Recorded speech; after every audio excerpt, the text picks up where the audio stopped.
दादा दादा 100 টাকা दादा গান শুনে 100 টাকা পুরস্কার করতে আমি নামটা ভুলে গেল ঠিক আছে দাদা ওই দাদা হ্যালো হ্যাঁ গোপাল দা আমরা সব কিছু বলতে আমরা সব কিছু বলতে আমরা সব কিছু বলতে একসাথে চলি আর একটি কথা বলি একসাথে চলি আর একটি কথা বলি একসাথে চলি আর একটি কথা বলি আমরা সব কিছু বলতে কিছু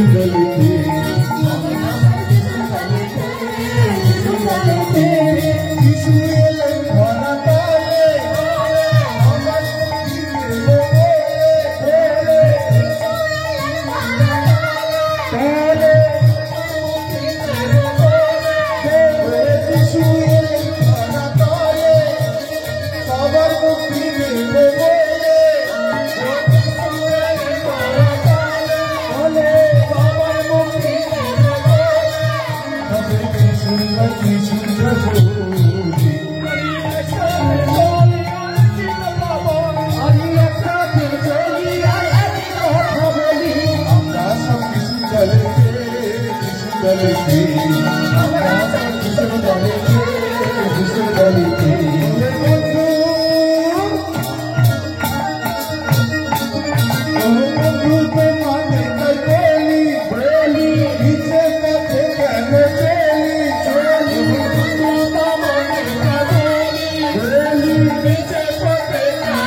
পালাটিকে একটু এগিয়ে নিয়ে যাবো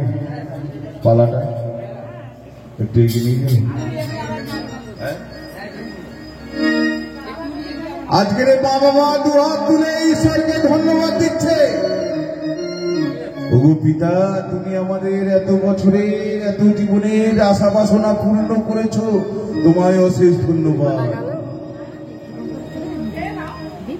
সেই ছেলেকে নিয়ে মা বাবা ব্যস্ত হয়ে পড়েছে ঈশ্বরের সঙ্গে যে যোগাযোগ ছিল এই প্রার্থনা করা বাইবেল পড়া সেটা কখন করবে আর এই ছেলেকে লালন পালন করতে গিয়ে ছেলে যাতে না কোনো অসুবিধা হয় সবসময় তাকে কোলে করে তাগি তুলে রেখেছে তাই তো ঈশ্বরের কাছে থেকে আজকে আস্তে আস্তে দূরে সরে যাচ্ছে দেখো দেখো ছেলে আস্তে আস্তে বড় হচ্ছে দিনে দিনে পুত্র যত বড় হচ্ছে মা বাবা সেই পুত্র স্নেহে তার আদরে তার যত্নে লালন পালনে মেতে উঠেছে ঈশ্বরের থেকে দূরে সরে যাচ্ছে ঈশ্বরের থেকে দূরত্ব হয়ে যাচ্ছে তাই তো সদাপ্রভু ঈশ্বরের উপর থেকে বসে বসে দেখছে আর মনে মনে ভাবছে